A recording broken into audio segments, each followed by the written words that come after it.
Is it soup yet? Yes. Hey, it's time for Thursday Night Soup. Join Don, co-host Jeff Kendall, and many other famous celebrities as we discuss music, movies, and just plain cause havoc across the internet. And now, get ready. Let's welcome Doc Dockist. I want my Thursday night soup now!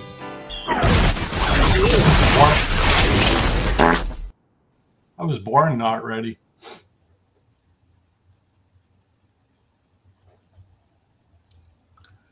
There's a baseball game on TV right now. Oh, I gotta turn. Okay. Tigers are winning 4-0 over Oh Baltimore. boy. Good. We're in the It's a hockey game starting up too. Mm-hmm. Oh my God, how much more on it was. Yeah, my Oklahoma City Thunder lost, but they're going to play again. So. We're in the sixth inning. We're winning 4-0 against those dreaded Baltimore Orioles. Well, that's good. That's good. Yes. That's wonderful. The Orange Birds. Yeah. Mm-hmm. So I'll be kind of distracted. Well, that's okay. But I'm that anyway, way all the time. we have more people here besides me. We have Jeff Kendall. I'm here. He's there. And Tim Allen's there. I'm not here. Oh, okay. And some guy named Gurr. Girl. Okay. Mm-hmm. Tell Fantastic. it correctly. There's only 3 R's. Oh. DR. Okay. Well, we only have one people watching. Soup sounds good now. I'm hungry. That's good. Have me Well, some crackers and yeah. Well, good of you to show up, Matthew Smith. At least somebody's watching. I bid you welcome. This is true. Yes. Well, Hey. Oh, what's this? Motley Crue, Aerosmith. Oh, it's an ad for a radio station. Oh, I thought it was a concert. That's what I thought. I went, huh? What's it? Oh, okay. You and Robert P. could go to a rock concert. Oh, we could. That'd be We fun. could. Yeah. I wonder if the Partridge Family are coming. That would be hard. Alrighty. Let's get it out of the way. Okay. That's enough of that. Oh, single game tickets on sale now. Wow. Oh, okay. Oh, Mm-hmm. I can go to a Get baseball you game. one. Sounds good. Mhm. I'm ready now. Like you have to buy a baseball ticket in advance. You know, the stadiums are only 95% empty. I don't think you really have to buy a ticket in advance. I think you can just show up. Well, they're trying to get some people in the stands. What's your guys' favorite Beach Boys song? That would be hard. Why are you talking about the Beach Probably, No, it's not that hard. Not for me. probably God Only Knows is one that I really like. I get around. Oh, okay. Who's next? I don't know. Who didn't say?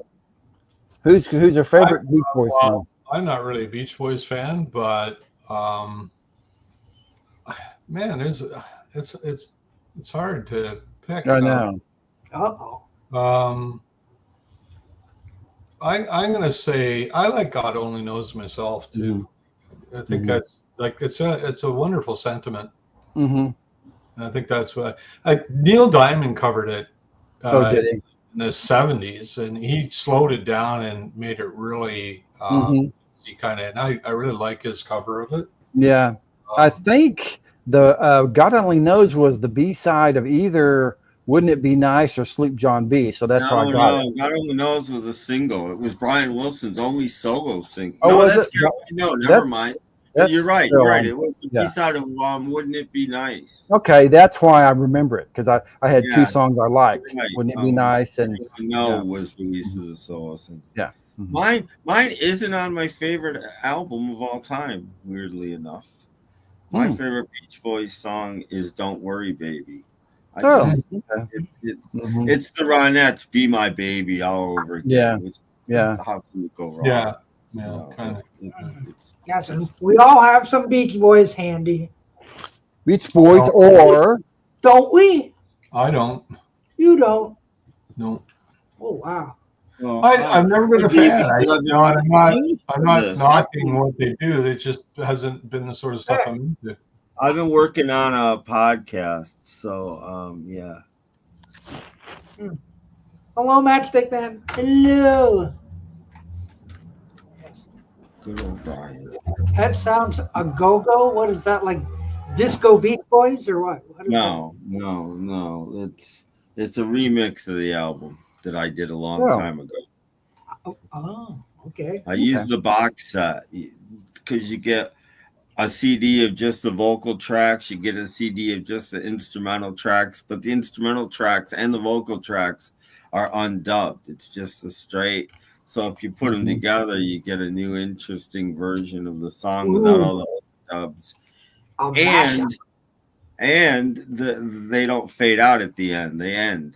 You know, they don't end properly, but they end. You know, which is interesting. So yeah, that's what that is. Plus, I've got Pet Sounds digitally, but I don't really have anything else with them. Hello. Hi, James. Hello. Yes. Well, then does anybody have a favorite Sly and the Family Stone song? Dance to the music. Probably that one. That one? I like, thank you for letting me be myself again. Oh, you would have to steal mine. Wait a minute. Well, I can always say Everyday People. That was a good, nice single. They only had like 4 hits, Doc. So, you know. As long as it got into the top 100, it was counted as a hit. Not according to you. It has to be like top 5. Well, anyway. Or it's a failure. How about I want to... We're on a greatest hits album. Yeah. Yeah, you gotta have some Sly handy. I don't have any Sly. No Sly for you. I've some Sly 45s. My favorite song is probably Everyday People, but I don't have any. Matchstick Man. Yeah, it is. Vibrations. That is a good one. Yes. That's a classic. That is the Vibrations is amazing. Not famous summertime. Yeah. Now, the Sly and the Family Stone had a couple of hits after this was released. So. Yeah. I believe. They're at Woodstock, right? Didn't they play Woodstock? I don't remember. You want that in mono because before the mid to late 80s, every version of the Sly and Stone greatest hits was A, fake stereo, and B, it was recorded at the wrong speed. It's slightly too slow. So you want it's like Miles Davis kind of Blue. You want a modern pressing of that too, because the originals aren't at the right speed, and neither is the Sly and the Family Stones album. Oh my gosh, I bunked. But he got them anyway. They're out. A what? They're out. No, okay. I thought you had something happen at your baseball game. He's watching baseball. I'm watching hockey. It's not like we have better things to do. Yeah. They don't show many games on television, on regular television. You have to get the expensive television. But it seems like every once a month they'll show a game on, and tonight's the night. So. Oh well. They had a special guest in the broadcast booth. Oh, who was it? J.K. Simmons from the Spider-Man movies. Oh, I like J.K. Simmons. Oh boy. Okay. But you wouldn't recognize him. Oh, does he have a? He's got glasses on, this gray beard, and a baseball hat on. Going like, that's. I would recognize him anyway. I have no idea who he is. Okay. I'm not sure myself. So he doesn't look at all like Vito Scotti. No, not a thing. No, not at all. Not even when he was young. J.K. Simmons, he's been around a long time, and he's done some really interesting things. Yeah. I'm just looking it up here. He did a sci-fi show here a few years ago. And what the heck was it called? I'm just looking up here. It was really good, but it didn't last. It got canceled. But it was like a parallel world. It was a series. Oh, everything's a parallel universe anyway. Yeah, it was good. It was really good. I can't find it here. Well, we're not sure that Spaceballs 2 either. I've seen that talked about. Counterpart. It's a series called Counterpart. It gets 8 out of 10 on IMDb. And it only lasted 19 episodes. It was like a parallel world, and they discovered a gateway between the two Earths. And on the other Earth, Michael Jackson was still alive. Oh, he released a new album. I'm glad I'm here. And somebody brought the album from the parallel world into our world, and it caused a big controversy. Oh, that's contraband. You can't do that because he's dead over here. Yeah, it's pretty cool. In a parallel universe, in Family Affair, everyone would love Miss Uncle Bill. Yeah. No, nobody cares about that universe. So, no, what I've read about Spaceballs 2, it says it won't be ready until 2027. Oh, so that means that Mel Brooks will better stay alive. He's going to be 100 I was going to say, is Mel Brooks doing it? Because he won't still be alive in 20. Yeah, he's 98. Yeah. Well, I guess other than John Candy, they're all still around, right? Yeah. There's only 2 members of the cast going.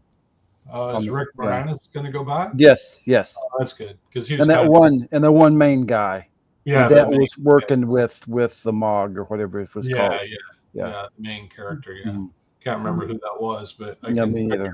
But they can replace them with AI. They can. Well, they could, but why? No, wouldn't do that. So I hope Mel Brooks stays alive to finish this movie. How old is he now? 98. Oh my goodness. I don't think he'll make it.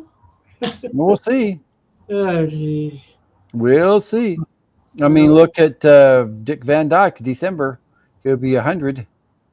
Now, did June Lockhart go to 100 yet, or is she headed that away? Oh, she must not have hit it yet. But she's due any day now. Oh, duh. Okay. I should have She's due any day now. At her age, that's a miracle. Well, yeah. She'll be 100 on June 25th. Getting close. Another 2 very weeks. close. Another 2 weeks. Very close. Is that a Sunday or a Thursday? We're going to have a June Lockhart happy birthday. That's a Wednesday. Oh, well, we can say last night June Lockhart turned 100. I'm having my hernia surgery on the 23rd, which is a Monday. So, good luck with that. well, yeah, good luck to the doctor. Right. And like I've said before, look for June Lockhart in a classic movie. She was a lot younger. She's in Sergeant York.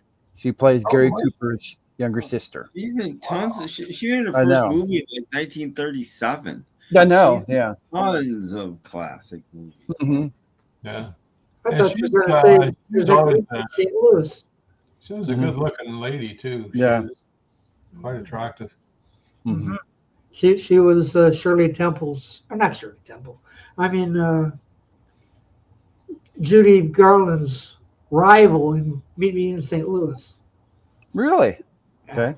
Like, wow. And she even did a horror film. It's something like Cry of the Werewolf that's or something what like I'm that. thinking of. That's from like 37. I can't think of what. I think it's from the 40s, isn't it? I think it's 30. I think it's late 30s. Okay, one of those days.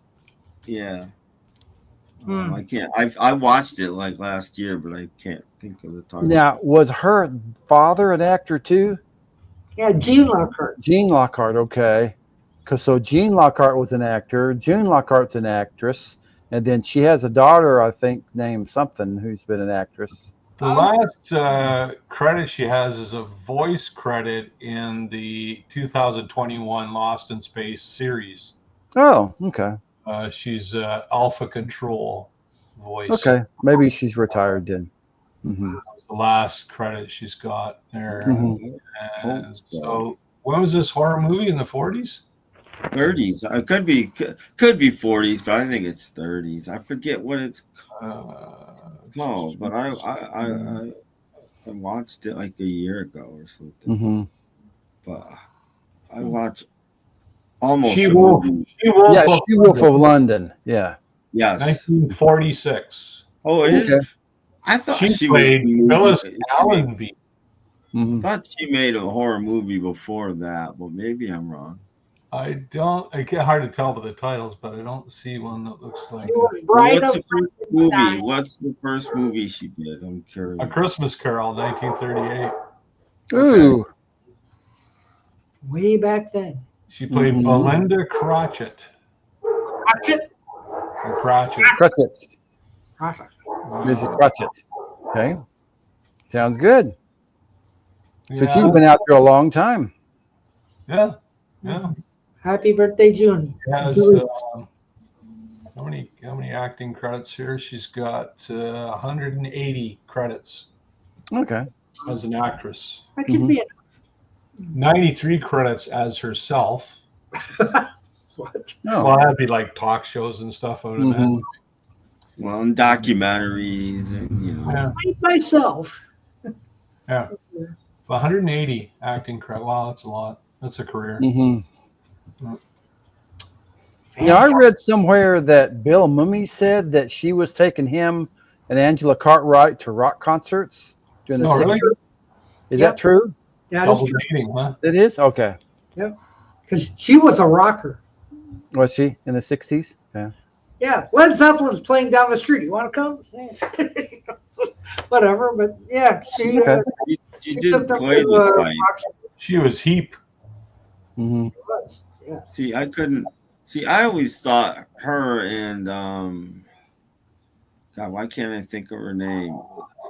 Sam on Bewitched were a lot alike, except she was way more wholesome than Samantha was. Elizabeth Montgomery. I could picture Elizabeth Montgomery taking you down to a rock concert, but it's hard for me to picture her taking. You know, Elizabeth Montgomery, she's naturally a brunette, and some of her early stuff, she appeared as like I think in a Twilight Zone episode and stuff. Yeah, she was a knockout as a brunette. Like I don't know why she called her. No, she was. That's like, my favorite Twilight episode. Yeah, that's the Charles Bronson one. Bar none. Yeah, there's no words. It's silent. It's Most not of it, silent because there's sound, but there's no speaking. Yeah, there's not a lot of dialogue in it now. There's none. There's zero. She was They're from opposite countries, so they can't talk to each other. Maybe he does talk a little bit at the end. He does. He sort of talks. Maybe he does talk a little bit at the end, but she never speaks. Yeah, he's like the American, and she's like the Russian character. Yeah, although they never. Well, they don't say. They don't say. It's no, but that's the implication. They don't say implication. what countries, but yeah, that's the implication. Yeah. So. I like that one because it's sweet. It's a love story. I like that. That's a good. Yeah, it was good. I like that one. Now, has anyone in the meantime seen that video of Paul McCartney at the Bruce Springsteen show? I did. Finally. I didn't think it was bad. I mean, it's not good. I'm not saying it's good, but I didn't think it was bad. He wasn't croaking or anything. He was doing his best, and I thought it was fine. Ribbit. I didn't think it was embarrassment. Let's put it that way. I don't think it was anything he should be ashamed of. And the audience seemed to be having a great time, and the band was having a great time. So good. It's fine. That's all that matters, you know. He's not making a record. It's not meant matters. for millions of people to see on YouTube. It's meant for like 20,000 people that are there in the arena to see, and that's it. And it's fine. It's great. It's good. Yeah. Mm-hmm. No, No problems with it. if the audience enjoyed it, that's all that matters. Mm-hmm. Yep.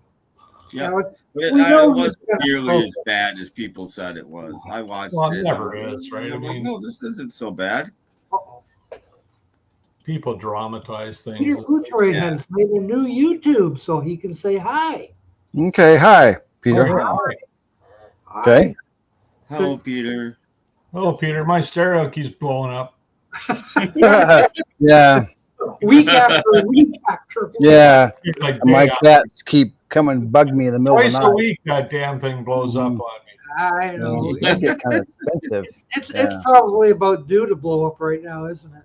Oh, there you go. Techniques Yeah, from well- 1978. Mm-hmm. Wow. Still works great.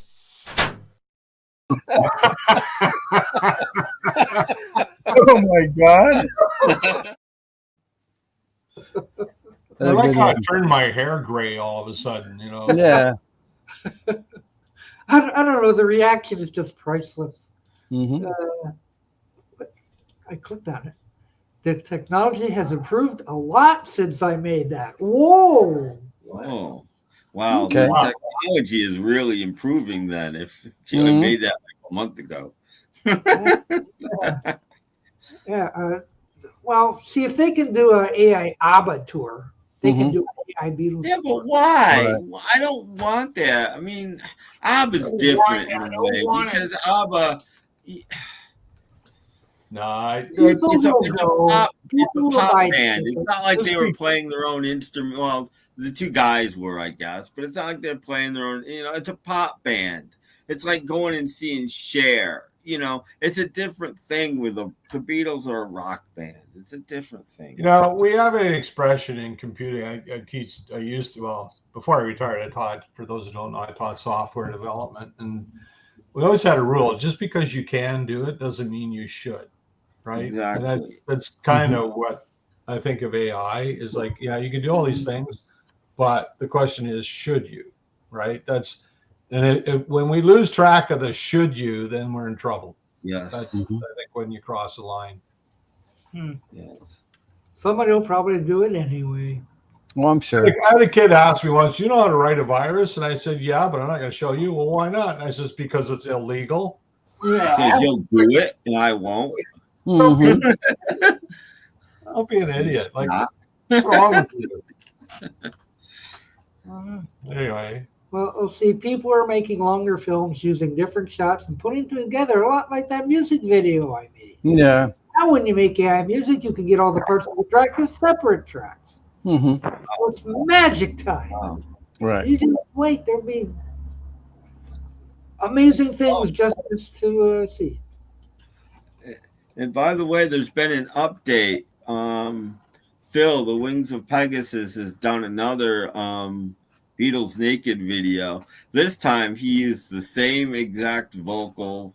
He didn't use an alternate take. He took the music out of the Let It Be, the same version, and he proved it for all those naysayers that were going, oh, it's a different take, blah, blah, blah. It doesn't matter if it's a different take. He used the same take, and it's still widely different. And you can even hear it.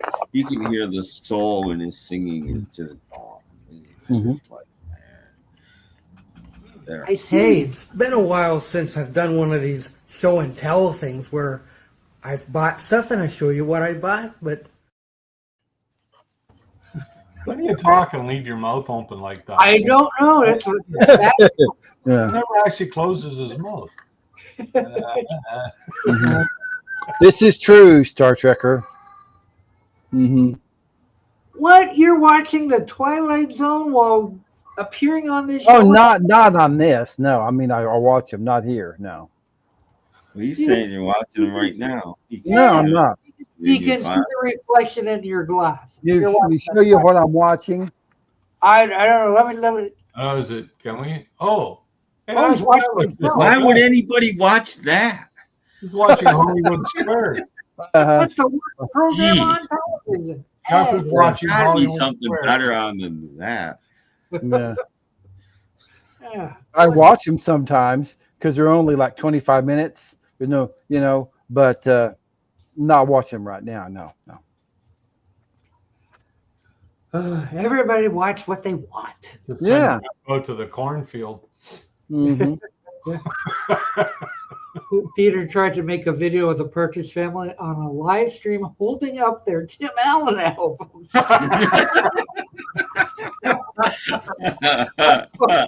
But that would be good. Mm-hmm. See, that's It's only right. that's the idea. You're That's being clever with it, Turnabout is fair play. Yeah. I thought that would be cool. Yeah, I would work on that one. Yeah, I want to see Mhm. that. I've done for them. I was gonna Man, say, too yeah. bad they haven't gotten a nickel out of it, but Yeah, dang. Shirley Jones is 91 or something. Whoa. Yeah. People are getting old. Paul McCartney's fixed to be 83. everybody's getting. Yeah, Ringo will be 85. Good heavens. I didn't realize Brian Wilson was so much younger than Ringo. I thought they were about the same age. Couple of years, yeah. He was 82. Two. Brian's the same age as Paul. Yeah, 3, because Brian, he was going to be about to turn 83, just like Paul. Oh, was he? He's going to be Exactly 83 the same in age another as few Paul. weeks, right? So, Yeah.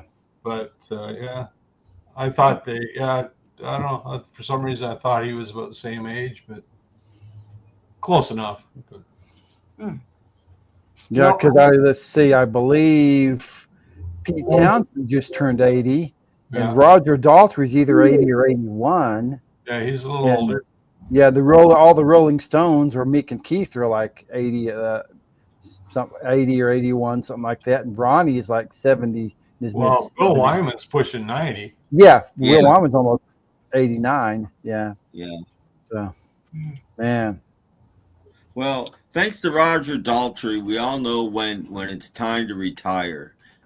When you're too old to fire your drummer, it's time to give it up. But as long as you can still do that, you're good. You're in there. You can still rock. I still think it's funny. He was complaining. Poor Zach was too loud, and I'm thinking, hey, remember Keith Moon? Yeah. I was gonna say. You are the him.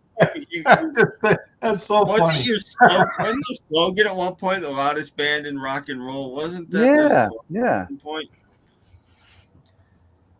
Yeah, they were the loudest at one point. Yeah, back in I think 71, they were. They had the Guinness Book of World Record. I think Pink Floyd beat them out. Oh, did they? I think so. I bet Zach was caught eating Peter Townsend's cookies. Could have Sitting been. on his amp. He sat on his amp eating his biscuits. And, Yeah. You're gone. You're gone. I have a couple things I've seen on YouTube recently. What do you got? Well, this thing. Oh, okay. I don't believe this. There's no way Gurr is the worst album cover. No. Absolutely not. I saw this and I went, there's no way that's the worst album cover ever. Have they not seen that album, that website, the worst album covers of all time? There are millions of album covers worse than any of those. Certainly not. I love that album cover. That's one of my favorite album covers. It's even on my wall way back there. There you go. So, like, he doesn't know the story. I watched that video. He doesn't know the story behind that album cover. So, shut up. I know. I was offended by that. He's been doing a lot of those sort of videos lately. I wonder if he's losing his touch. Doing best. You get good views. Gurr is a great album cover. I heard about that. Yeah. Oh, heck, the Stones' new LP is like 80% done. Yeah. So. Well, it was 75% done when they did Hackney Diamonds. So, according to Keith. Yeah. So, there's a new album coming. Don't worry. Yes. I love it. I think it's great. Fantastic. Yeah. So. Bring it on, Stones. Okay. Give me 5 more. What? If it's as good as the last one, or if it's half as good as the last one, I'll enjoy it. This is true. Phil Hartman did that one. That's a fine album, man. Hackney Diamonds is a really good album. I normally don't say that until it's been around a few years, but man, it's a really good album. Yeah, Phil Hartman is quite an artist. He was. Yeah. Yes. He did a couple of Poco covers. The one with the horse, that was his first one, Legend. That became their logo. For them. Yeah, and they kept that as their logo, They kept using that. Yeah, I think he also did a CSN logo where What in the world? Look how short that guy is. Holy cow. I know. Do you believe this? I think this is artificially created or something. I don't know. I don't think so. No way. That's interesting. That's like, look at the legs on her. Come on now. What about that? I don't believe it. I don't see how it's true. Well, I'm just reserving judgment. Okay, but she must be quite a swimmer. I bet she might be. Well, yeah, she could get from one end of the pool to the other in like 2 strokes. Yeah, She can touch each end. Gets in the water, she can touch both ends of the pool at the same time. Exactly. 2 strokes, she's at the other end. I mean, she just has to reach over and there. There, I'm here. Done. Yeah. Those 2 eat ding dongs. I bet you. Maybe so. And she doesn't look like she's real fat. They're probably starving her. Well, it's kind of like the proportions. I don't know. It is a little phony. Yeah, I think that's a little strange. She's very well proportioned, and somebody that's that tall wouldn't necessarily be that well proportioned. Yeah, like she's standing. It could be. She doesn't have to be that tall. Yeah, it could be like 5'2", but she could be 7'6". Yeah, maybe. She doesn't have to be that tall. I don't know, man. She's almost twice as tall as him. Like, is that an adult guy or is that a little kid? If you look at it, only anyway, be 2.5 feet taller than he is. It's got us having a conversation, so. Well, Doc, you got any other weird photos? Well, I've got another stupid thing I've seen on YouTube. Okay, that's fine. And it's a sequel. It's a sequel. Aha! Stupidity Part 2. Yes. Oh, Now this was out a week ago, or it's got nothing to do with. Is that supposed to be McCartney? Well, he tried that the first time. It's got nothing to do with Paul McCartney. He's talking about. I don't even need to watch it to know who he's talking about. A week ago he had something about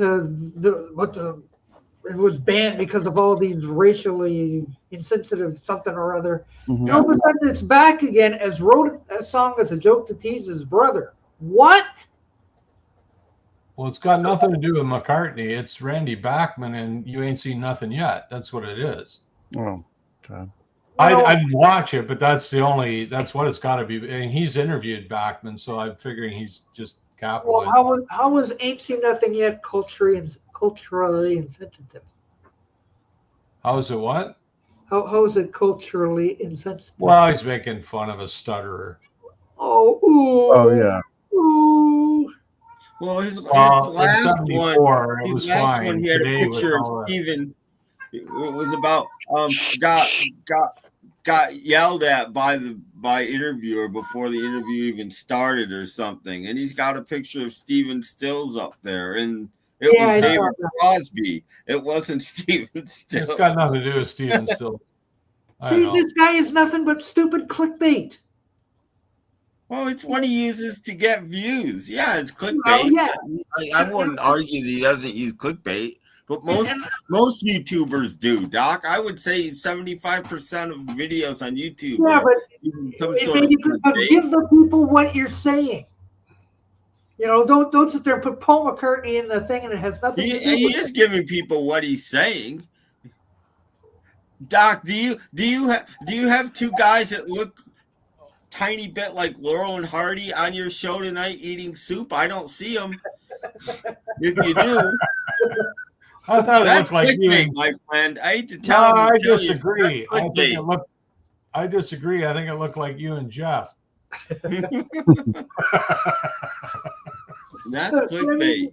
This is an old video from almost 2 weeks ago, and he's changed the thumbnail. And he's trying to read, and then he gets 275,000 views because he changed the thumbnail on it.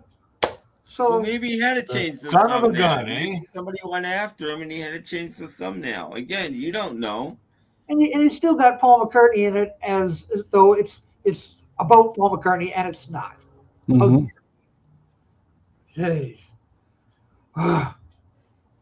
Well, our show isn't about Lauren Hardy either. Just saying, you use it too, Doc. Just saying. Oh yeah, like you're gonna see Lauren Hardy eating soup. Pot calling the kettle black. Mhm. What song are the Eagles offended by?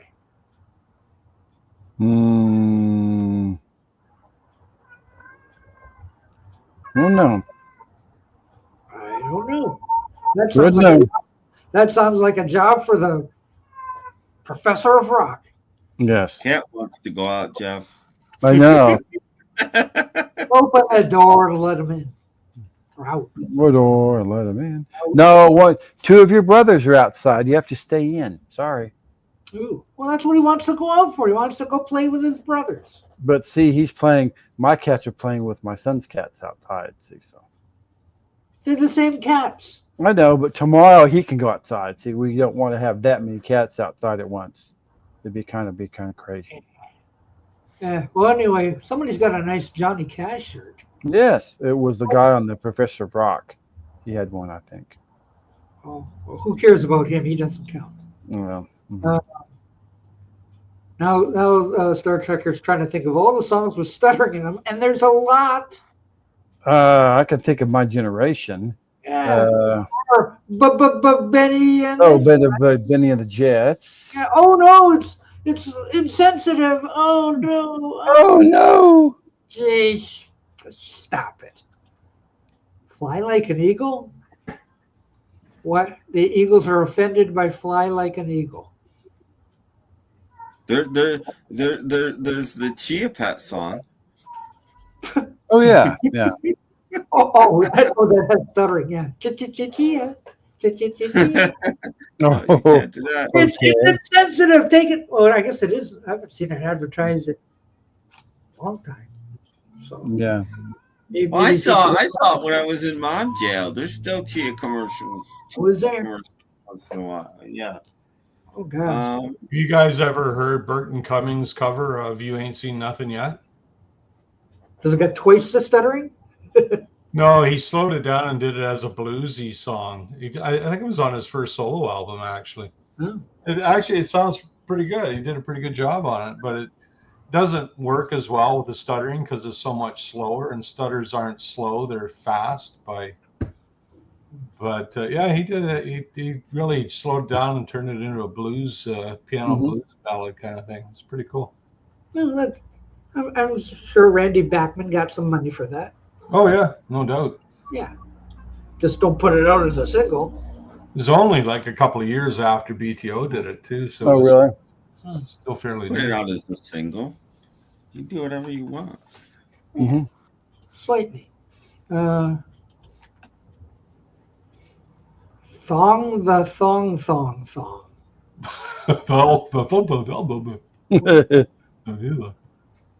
Okay.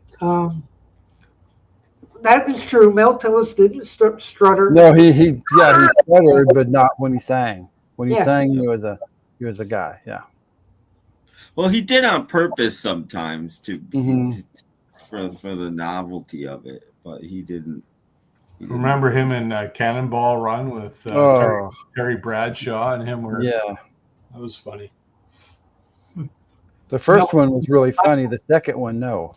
No, the first one. I have one Mel Tillis album in my collection. You know why? There's a reason I have it. I don't What? keep it. I don't keep it under T either for Tillis. Anybody know? Anybody out there a fan that would know why I would have one Mel Tillis album? It's autographed, maybe. No. Oh. Is it not autographed? It's a Mel Tillis and someone. He did it. Oh, gotta be Dolly. Someone else. Dolly Parton, probably. Nope. Why would I have Mel it? and Elvis. Nope. No, Conway Twitty or Loretta Lynn or Nope. The Partridge Family. Probably Terry Bradshaw. No, Oh, he's a great singer. Yeah. no, not because it probably was. I probably paid 29 cents for it, but that still isn't reason enough. That still isn't reason enough for me to buy it. Not the reason. No, he did an album. He did an album with Nancy Sinatra. Oh, well, see. Oh. So, Okay. so Lee Hazelwood was busy. Yeah. I No, guess. he did an album with Nancy Sinatra, so that's why I bought it. I saw it, and I'm like, okay, I'm picking that up for 29 cents. Yeah, Pam Tillis was a singer. Mm-hmm. Yep, Nancy. Yep. Nancy. Yep. Mm-hmm. He did an album with Nancy. Yeah, she flirted with country music a little bit. Not that long after her last album. Well, she did a reunion album later, but not that long after her last album with Lee. She did an album. Yeah. So the third dance in the album. Mm-hmm. It's now 4-1 for the Tigers. Oh, okay. Yeah, Nancy just 85 years old. Still tied at 0 in the hockey game. Mm-hmm. Are they still playing hockey? They're Yes. still playing hockey. Game 4 of the finals. And what is the scores wise? Like how many dominate? Florida's had 2-1 in the series. Ah, okay. I thought it was earlier than that. It said 1981. I thought it was. Thank you, Robert. Hello, Robert. I got your Facebook message. I just haven't responded to all of them. I will give a blanket thank you tomorrow. That's fine. An adorable blanket. Yeah. Oh yeah, it is adorable. If you just Oh, what's this? Oh. Old men have to get up and stretch their bones every once in a while. yeah. Yeah. So he'll be back right after this. I can just cue it up. From the most popular television show of all, the most exciting play adventure of all, American characters, action men from Bonanza, the Cartwrights, Hoss, Ben, and Little Joe. So true to life, they'll make every kid feel he's right on the Ponderosa. Hey, this is great. It sure is great. Kids will recognize Little Joe's Pinto, Hoss's Stallion, Ben's Palomino.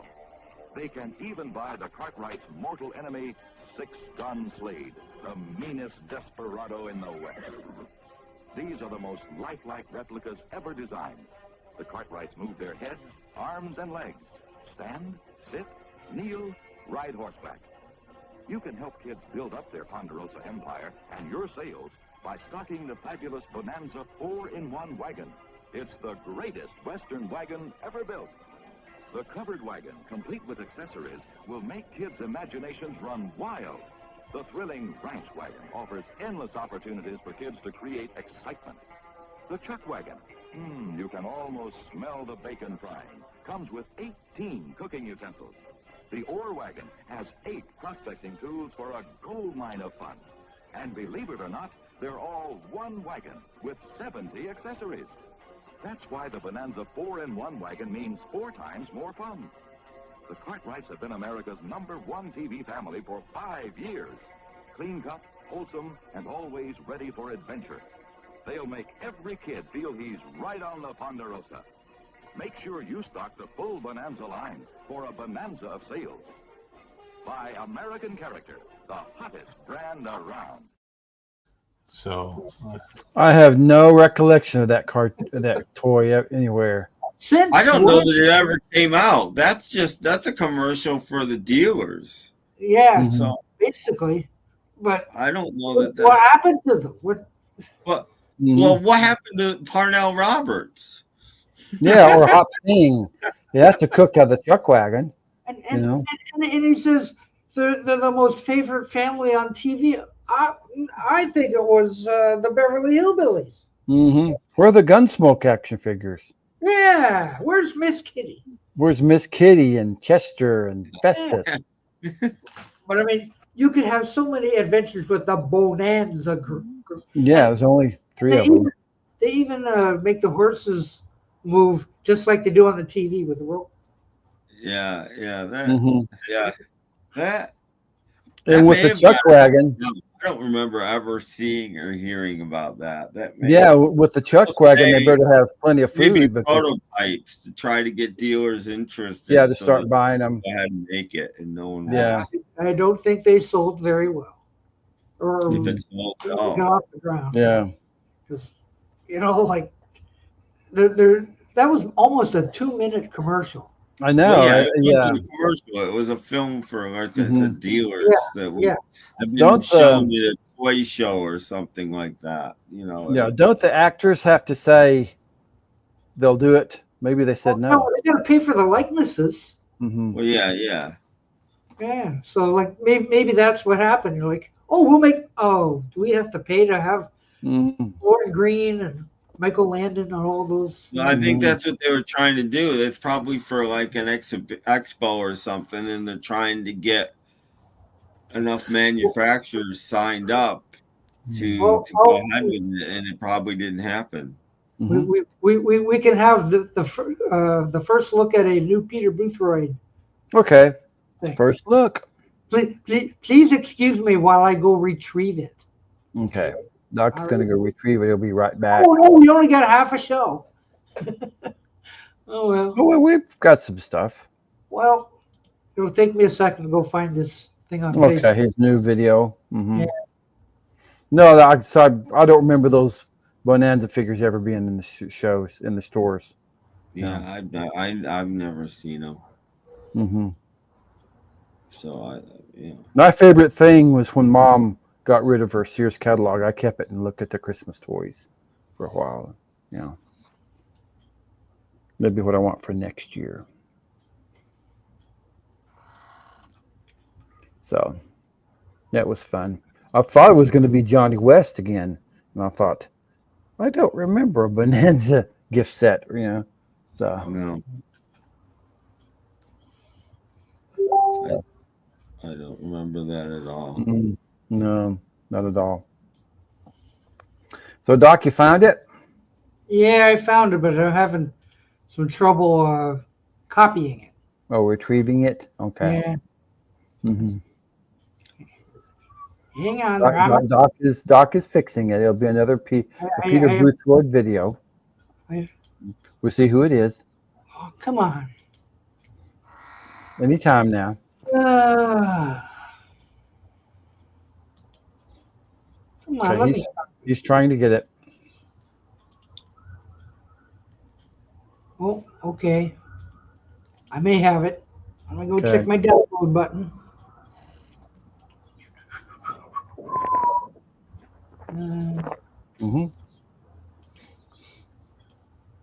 Please excuse me that I work.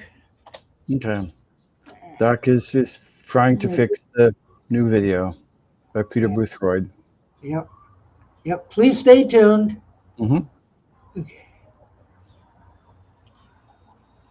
Okay.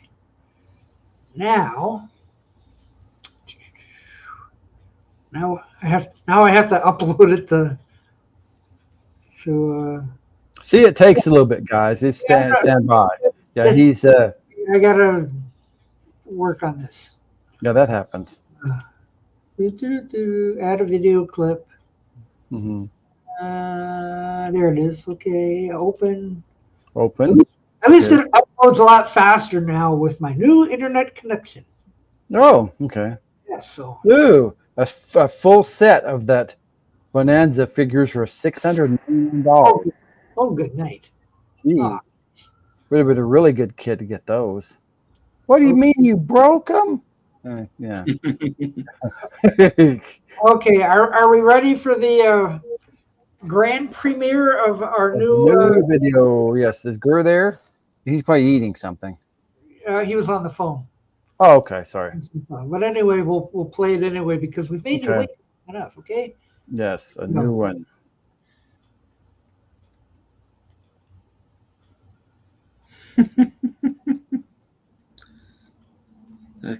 not really the Partridge Family people, but okay.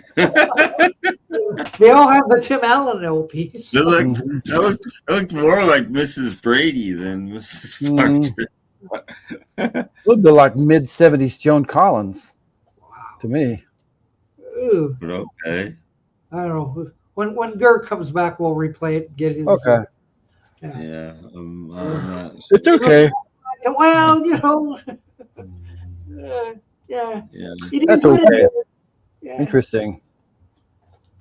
Okay. Who are they supposed to be anyway? I think that it was he was supposed to be the Partridge Family, but it didn't really work. That's okay. None of them look like June Lockhart. It was 6 of the same woman with different hairdo. Or different hair colors. Pretty much all the same hair. Probably copyrighted. I'm sure it was. Well, it's supposed to be the Partridge Family, but the program wouldn't allow it. No, that's Susan Crow. Real people, I guess. They wouldn't allow Susan Crow's picture, I guess. No.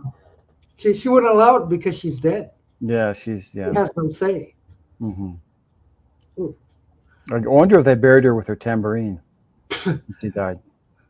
I'll bet. Yeah. Yeah, whatever. Okay. Why are you saying that? Oh, no.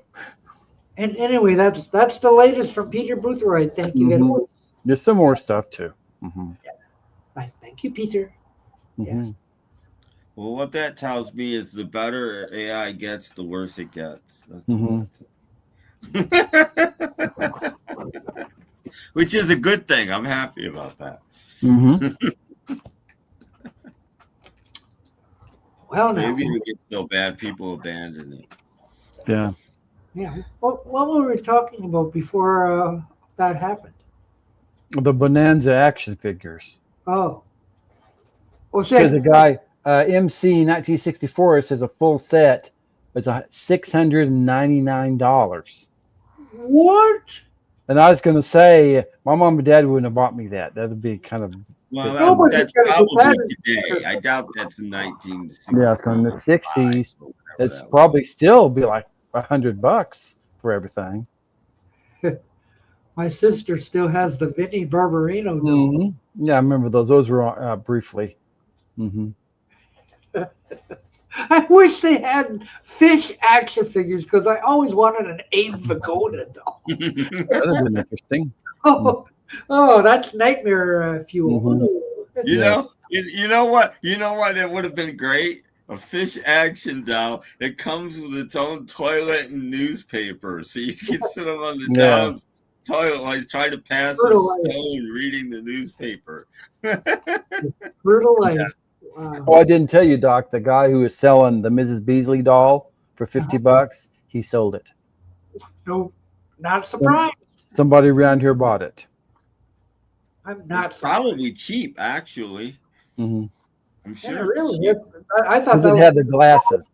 Yeah. I mean, it's a 50-year-old doll. I mean, I'm sure that's pretty cheap. Yeah.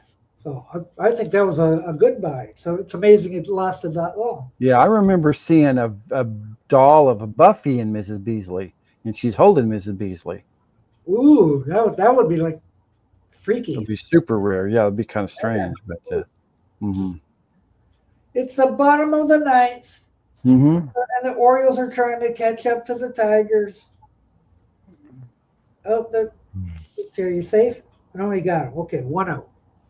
Okay, 1-0. Okay. What channel are you watching that on? 2. Oh, one of the local channels. It's not like ESPN or nothing. Okay. No. Channel 2 in Detroit. In Detroit. Okay. In Detroit. Yes. Yeah. So 1 down, 2 to go. We win the game. Okay. Let me see if they have a. Keep talking. I'm gonna see if they have a YouTube channel. Channel 2 in Detroit. Yes. ABK. Okay. Let's see. Channel 2 out of Detroit. Okay. What, you think you're going to watch it on... I don't know. I'm just curious. You're just screwing around. Basically. See what it says. Let me see. Detroit. This is what keeps the viewers on. Yes, it is. It does. Yeah. And we have. Oh, there's all new stuff. I don't see the game. No. No. Washington Commanders at Detroit Lions. There's a football game. Oh, that's 4 months ago. Okay, sorry. Abe Vigoda was 53 when he did Barney Miller. Yeah. Mm-hmm. I thought he was 73. No, he wasn't he one in the first, like the Godfather films in the early 70s or something? He looked like a gangster. Yeah, he did. So I believe that, but I always thought he was an old bastard. Yeah. Yeah, I had a ventriloquist. Oh, hang on a second. Uh-oh, Doc still has his. Does he have a... I thought it was a boo-boo. Hey, how's everybody doing? Oh, jeez. This is more exciting than Santa Puppet. I bet it is. That was what I was gonna say, Jeff. Doc still has a ventriloquist doll. It's called Everybody does. He sits it on his lap Everybody and does. makes it Yeah. talk. It looks like Senior Wences. Yeah. I remember when Senior Wences was on Ed Sullivan, and I was so amazed. Yeah, me too. I was like, I could do that. And also, there was a movie that Bob Denver did that too, right before he did Gilligan. So He did this. he did the, and he did. He was in the sand, and you saw his chin up to his mouth talking. Because he was not being Maynard anymore. He's about going to be Gilligan, but he did part of that too. So. See, hey. So he got it too. Anybody can be a ventriloquist. There you go. Yeah. Oh, hello, Kimba. Yeah. Hello, Kimba. Hello. It's not lamb chop. Sorry. No. Todd Bridges was on Fish. Oh yeah. I think I watched maybe 2 episodes, and I said that's enough for me. Yeah. Yeah. What I didn't like about Fish is I always thought Bernice should be like Vera on Cheers.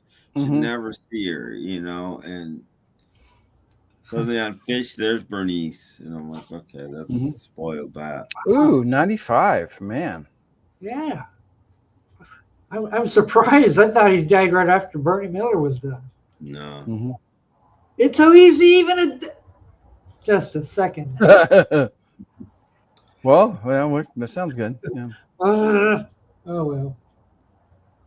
Oh wait. Oh, final 4-1.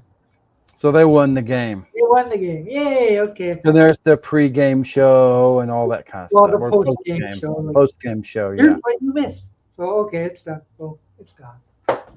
Okay. Because he's turned it off. We have another hour. So. We do. We do. We do. Oh no. We do. We have another hour. What do we got to do for another hour?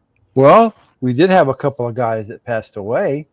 And I was going to say, did Tim have anything new? No, I was just going to show a collection of a certain artist if we got bored. But other than that. Well, that's fine. We're bored. Do it. Yeah, go ahead, Tim. Yeah, I gotta grab it. I don't have nearly everything, but it's what I have on CD, at least that I could find on CD of Brian Wilson. Oh, yeah. There's his first solo album. This is the Rhino expanded version with many tracks. This is a good album, by the way. If nobody's ever heard this is arguably his best solo album. I'm not going to say it is, but you could argue that it is. Came out in the late 80s, actually. And this is actually my favorite Brian album. This was a special he did on TV. And it's him live, basically re-recording songs. He's got Waddy Wachtel on guitar. He's got his daughter on backing vocals. And it's like Do It Again. My favorite version of Do It Again is not the Beach Boys, it's Brian. A bunch of my favorite Beach Boys songs are actually redos by Brian. Brian. I think it was a television special too, wasn't it? Yeah, because I saw it on TV. It was, and this is the soundtrack to the TV special. Okay, yeah, I remember that one. And then there's this one, which I don't even Imagination. That's what it's called. It's okay. And he does a really good version of Let Him Run Wild on this that I quite like. Oh, okay. Just into with stuff. And here's a promo single with a bunch of tracks, including In My Room Live. So some non-album tracks and some album tracks and some interviews and stuff like that. And see the back. He does Happy Days. No. Monday, Tuesday, Happy Days. Pet Sounds and Live. Pet Sounds Live. Of course. Good old Brian. And of course, everybody. That one. Yes. It's a good album. I really enjoyed it. Comes with a DVD. Comes with a DVD so you can watch it live. Paul's in the DVD and his whole band. And it comes with a nice thick book all about it. And good. Everyone should have one. Smile was great. And a lot of people think this might be his, besides Smile, this might be his best solo album. No. Orange Crate Art. This is a really interesting. Nice coconuts. It's a lot like Smile. It's a lot like Smile in a way. This is a cool kind of fold out thing. Ooh. Now, is that one of them he did with Van Dyke Parks? No.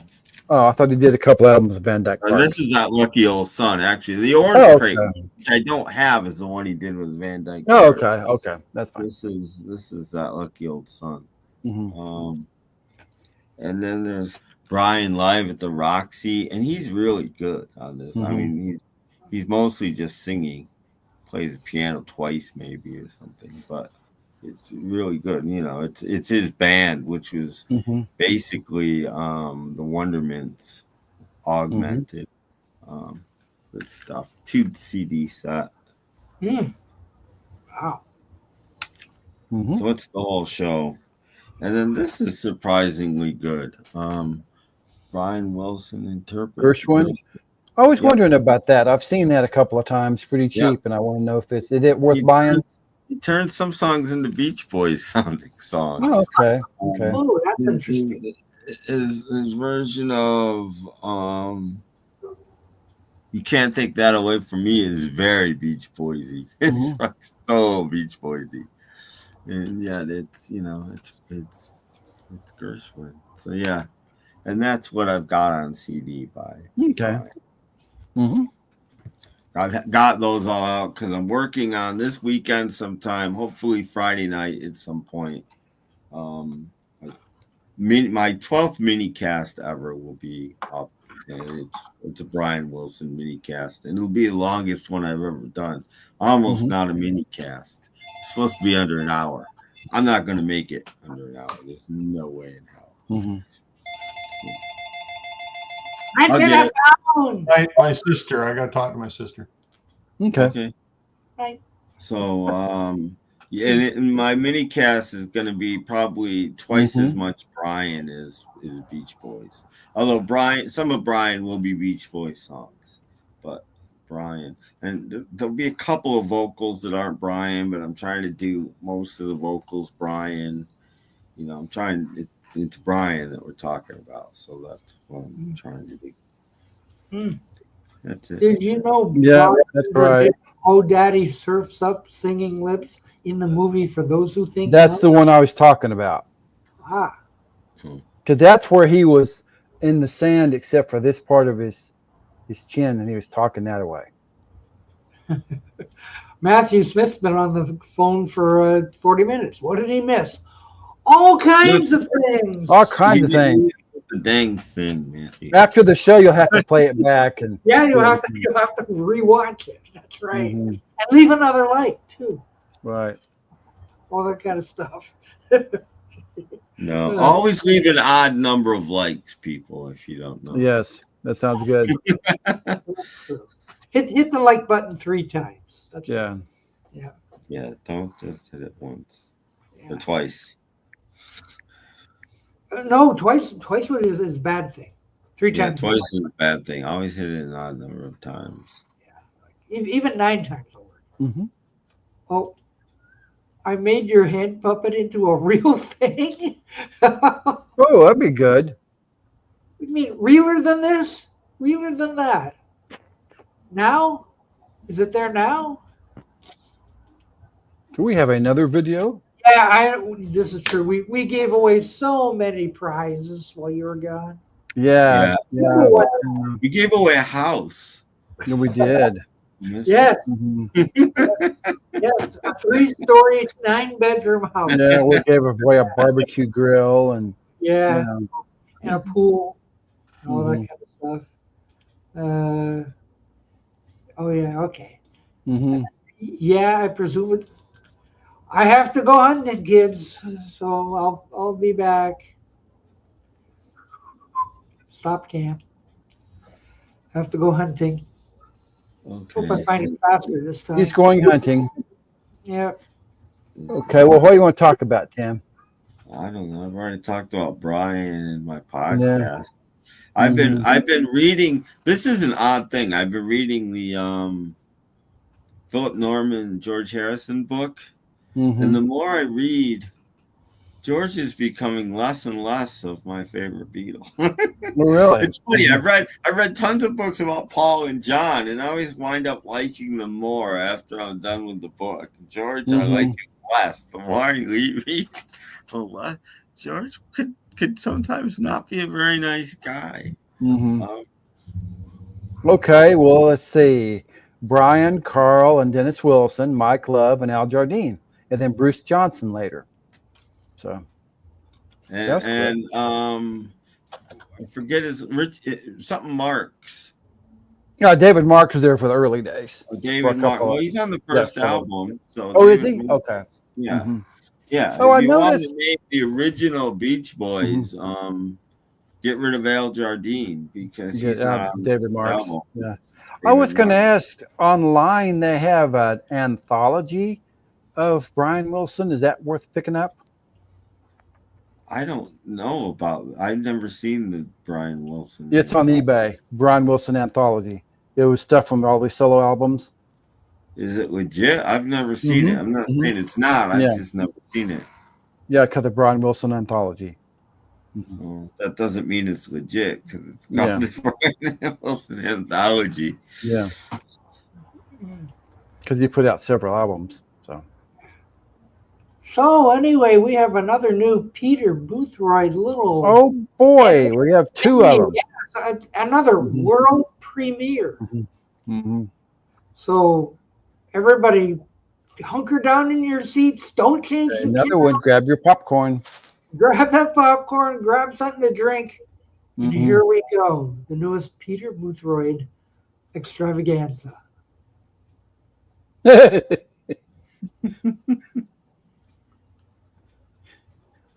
Gonna bite me. Well, there's no sound with it. That's a little scary. That is frightening. That's a You little. wake up in the middle of the night and have that laying next to you in bed. Ah! Oh well. Woo-hoo, with teeth. Yeah. He's working on it. He's working on it. It's okay. That's interesting. We never know what it's going to be like. You see it. I know. For the first time. So. Now, Doc, you're gonna have to put some vocals with that, or something. Ah. I'm Doc Docus, or you know. Oh, well, we could do that right here. Hey everybody! Hey, how you doing? Hey, welcome. What's going on? Welcome to the Doc Docus show. That's Yeah. right. See it. Oh, whatever. This is what happens when you're bored at home and can do all of these. Well, it's Thursday night. People are stuck at home. Tomorrow's Friday. Tomorrow's a work day, but you still have some time. Yeah, they need to make Godzilla versus whatever that thing is in a movie. Yeah, it'd be great big. Yeah. Mm-hmm. I know Peter is bored at work. I agree. Well, it's the middle of the night over there. What else? Yeah, it is. It's like 2:00 in the morning. Even we could even call Jorgen and see what he's doing. He's probably asleep. Wouldn't that be something? Mm-hmm. That'd be great. Mm-hmm. Anybody got Jorgen's phone number? No. Nobody did. He probably wouldn't give it to us if we asked him for him. Hey, Jorgen. Hey, we're doing. Hey, what's up? I'm trying to sleep. Yeah. Get out of here! I'm trying to sleep. I gotta go to work. Gotta go to work in the morning. It's like 2:00 in the morning. And when in the middle of the night, when I wake up in the morning, it's like the afternoon already. Yeah. Mm-hmm. John Stamos drums for the for a couple of days. Yeah. I don't consider him a real. He's still in the friggin' Beach Boys. They were on TV like 6 months ago, and there he was. It's like, God. Yeah. Well, what passing for the Beach Boys? With Froggy the Gremlin? Yeah, Froggy the Gremlin. Yeah, whatever. Mm-hmm. But yeah, he made it like he makes it in like 2 minutes. It's interesting. Got another one done. Mm-hmm. Yeah, that's interesting. This is easy stuff, kids. Apparently. Yes, you can easy. It's just a computer, and you can, amuse your friends. Yeah, somehow the footage and put the eyes on it within minutes. Crazy stuff. Yes, this is true. Stuff that old people don't know how to do. Yeah, I agree. It's that's the Mike Love and whoever version of the band. I agree. Yeah, the Mike Love version. Yeah, it's the Mike Love Beach Boys. Yeah. And I've seen some concert footage lately, and he doesn't sound very well anymore. Uh-oh. So I don't know. The best voice that's left is Al Jardine. Yeah. I'm wondering if he'll keep Brian's band, and if he can persuade them to carry on, because they've been doing that anyway without Brian. Mm-hmm. So I'm wondering. And Bruce is in there too. Bruce Johnson, isn't he? Is Bruce Johnson still in the Beach Boys? I don't think so. He retired too. Yeah, everybody's getting old, I guess, and retired. Oh yeah, of course. They got to be in their 80s themselves. I bet they are. Brian was 82. Mm-hmm. So, well, whatever Peter is using, it's worth $20 a month. Whew. To make those little things, that's $20 a month. Wow. Jardine is still good. I saw Brian with it on Blondie C. Blondie Chapman. In 2022. Yeah, and the other guy was the guy who was in the Ruddles. He was in the Beach Boys for a little while. Oh, Ricky Fattar. Yeah, Ricky Fattar from. They didn't have Dirk McQuickley, but they had. Well, they had what they could get. Yeah. Well, the last tour with Brian I saw, Brian didn't even sing. I mean, I'm not blaming him. He was in rough shape, but he just sat behind the keyboard and stared at the audience the whole time. And Al Jardine's son did most of the singing along with Al. And Brian just sat there, not playing the keyboard, just sitting there. He was fading. At least he's being honest, not like Frankie Valli, who's Brian just sat there. They didn't lead him on stage like, "Come on, Brian, come on." It's just sad. Oh well, he's gone now. So it's a sad day for music fans. He had a great career, though. Oh yes. The Life and Sad ending will be on YouTube any minute now. Oh yeah, everybody that's anybody. Well, no, he's dead. They always do the Life and Sad ending before they die. Yeah, before he's dead. Yeah. Once they're dead, Oh, they can't do it? They don't bother anymore because then it would be true. Then it would be true. So why would you want to do that? Mike Love has been married 5 times. Name. Or maybe not. Or 6, or who knows? I suppose. What song did Brian Wilson sing? Brian sang a lot. Brian sang more than you think. Brian was a falsetto. But he sang a few. He was a falsetto voice, wasn't he? The falsetto? Yeah, he sang a few. Yeah. In My Room, I think, is Brian. Yeah. Don't Worry, Baby. The really personal ones and Pet Sounds of Brian, like You Still Believe in Me. Not I Just Wasn't Made for These Times. Wouldn't it be nice? I don't know if that's Brian or Carl. Sometimes it's hard to tell the two apart. Yeah. You know, or sometimes they alternated too. Like Sloop John B, Brian sings some of it. You know, there's a lot of songs where they alternate, or they sing together too. Okay, Brian just sat and stared into space, sang a couple of lines of a couple songs, played a couple minutes of piano, and it was sad. Yeah. Well, you know. He does, you know.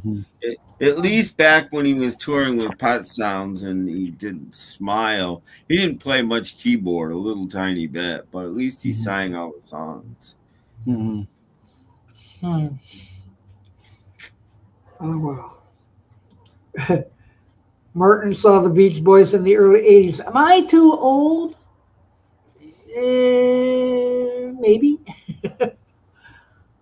I remember when the Beach Boys came to Oklahoma City in 1964, and they were on, Brian and Dennis were on a local television show.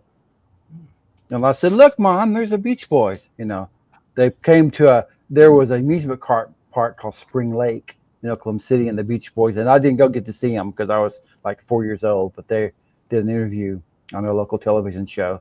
And a little bit of it is on that new documentary that's on Disney. Okay. A little snippet of it is on.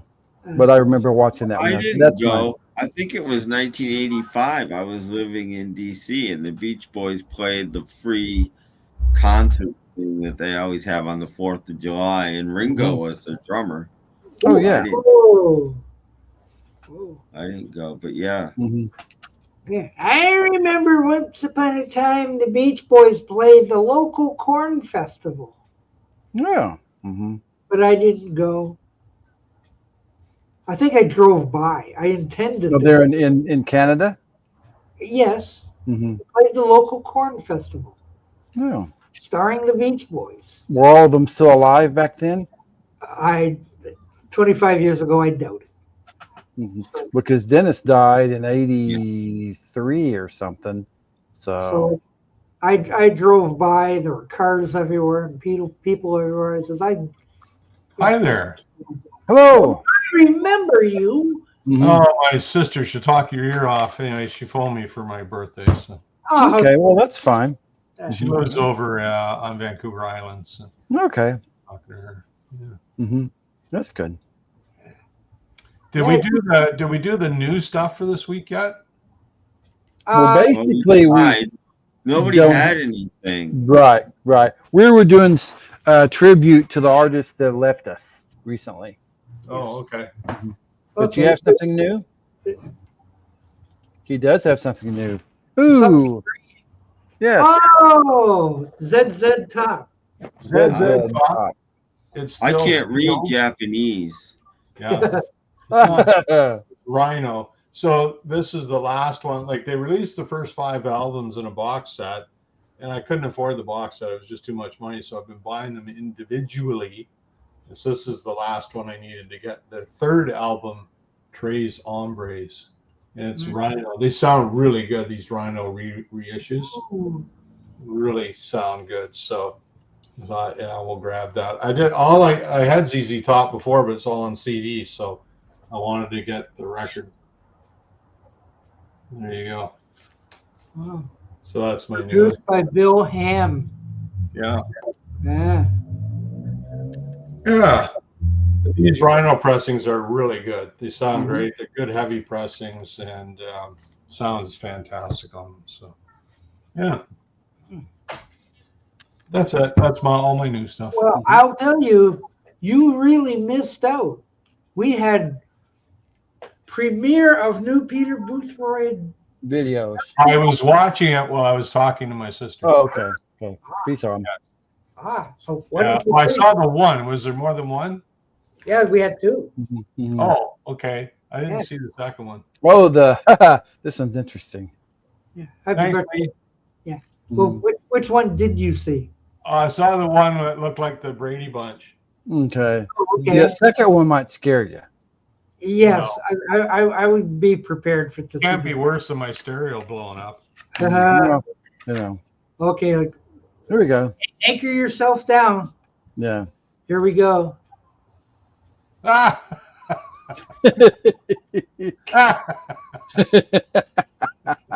Ooh. It's kind of like a cyclops or something. I know.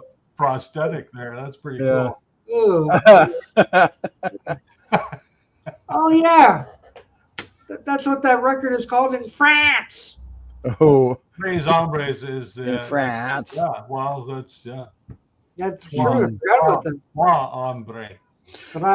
France. Trois Hommes. Sorry. Trois Hommes. Yeah. Happy birthday to Paul. Thanks, Kimma. Yeah, with a cake. Cool. Cake, yeah. That's the only cake I got for my birthday. So there it is. Nice. Nice. Yeah. This is all Did right. you guys hear the other big happy news? Did you hear the other happy news this week? Please tell us. Actually, What's that? Yesterday, I caught wind of this. So remember the Guess Who? Yeah. Remember me saying that they're planning on touring. So it's now been announced that in February of next year, they're going to do one of those cruise things. Oh. They do a cruise ship. So Randy Bachman and Burton Cummings are getting together with people from Burton's band, and I think some of them are from Randy's band. I'm not sure about that, and they're going to tour. They're going to do the cruise as the Guess Who, and they're going to be cruising from Miami to Jamaica. So that's the cruise they're going to do. So that's all they've announced so far. But I suspect come the summer, they'll be doing a summer tour. They'll probably be touring Jamaica, but that's about it. Yeah, they might tour Jamaica. I expect this is sort of a warm up to bigger things. Ooh. But nothing's been announced, so fingers crossed. Crossed. I've never seen the Guess Who live because they broke up before I was old enough to afford to see them. Oh, this could be your chance. So this could be my chance to see them. So you better get ready. They may be coming. You to could you. have seen Well, the if they big. do a Canada tour, they'll definitely be playing Vancouver and probably Victoria as well. So I can, both shows are accessible to me. So Well, they might be playing Canada as long as it doesn't burn down. yeah, well, forest fires matter, but yeah. I guess. Yes, I can't see Detroit for the smoke. Jeez. It's all that Canadian smoke, eh, Tim? Yeah, it hasn't come my way yet, but I got a feeling it's on its way. Yeah, we're blowing it your way. Yeah. Thanks. But, like it's been in Detroit for a couple weeks now. It's like, oh, geez. Martin Bench saw the Guess Who in '83 in Toronto. That tour was okay, but they weren't really friendly with at that point, and it was really about the money at that point. And but when they got together again in 2000 and they did their running back through Canada tour, it was a whole different vibe, a lot happier. Doing a good job. In fact, there was talk of them doing an album at that point. But they didn't own the name, and so that kind of kiboshed it. But now that they've reacquired ownership of the name, Who knows? It could be a new album. I don't know. It's a possibility. BTO just did a new album, so why can't the Guess Who?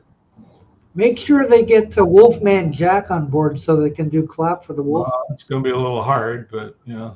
Oh. Yeah. He's been gone a long time. Yeah. Oh. Mm-hmm. Yeah. Well, actually, that may be a blessing. Yeah. Sorry, we're not going to do Clap for the Wolf. No, that went down. I'm surprised he was as popular as he was, because what did he do? He had a gravelly voice. That was it. Mm-hmm. And it wasn't even his real voice. Yeah. What? That wasn't his real voice? What? No, didn't you ever watch American Graffiti? Yeah, that's what made him, though. He wouldn't have been big without American Graffiti. That made him. Oh, wow. He was just he wasn't even. Do you know who he was? He was one of these guys on a he basically that song Mexican Radio could be about Wolfman Jack. That's what he did. He was broadcasting to America from Mexico. Yeah. That's what he was. And then he got his part in American Graffiti and Yep, that's how he started. You mean when they said, can't understand just what does he say? What? And then he got a radio show in America. And then he got a syndicated radio program. And from that, he got, I have one up here somewhere, right here. Hang on. Well, his big gig was Midnight Special, right? He did the Midnight Special. Yeah, he did that. Yeah, that was late. That was later. That was the most famous thing. That was later. From the syndicated show, he got to do these, which were for the military. Yeah. So now you've got all of these soldiers that know who he is, and when they come back from doing what they're doing, they're Wolfman Jack fans, and that helped him a lot. Mm-hmm. So yeah. And then the Guess Who helped him along. Oh yeah. Well, when they did that song on Midnight Special, and of course he joined them to do his part live on stage. Yeah, that was pretty cool.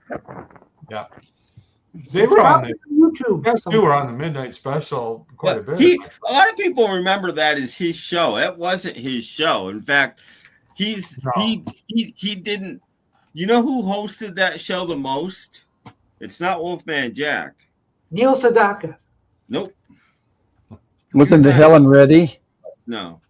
Okay. Helen Reddy. Yep. Helen Reddy hosted probably half of the Midnight Special. Yeah. She had a lot of hits. Mm-hmm. She was a hit maker. He was a guest on semi-regular host. In the 70s. Her stuff. Yeah. So everybody join me in a rousing chorus of Delta Dawn. No way to treat a lady. That was a pretty groundbreaking show. I mean, Midnight Special and Don Kirshner's rock concert, those were the only two shows on TV where you got to see your bands that you on records. There wasn't really anything else going on at that time. And so American Bandstand was still going. Yeah, but that was all you never got to see the bands necessarily. And they always mind. Towards Midnight the middle. Was live. I think they mined a lot on Don Kirshner's rock concert. They didn't in the beginning, at least, of Midnight Special.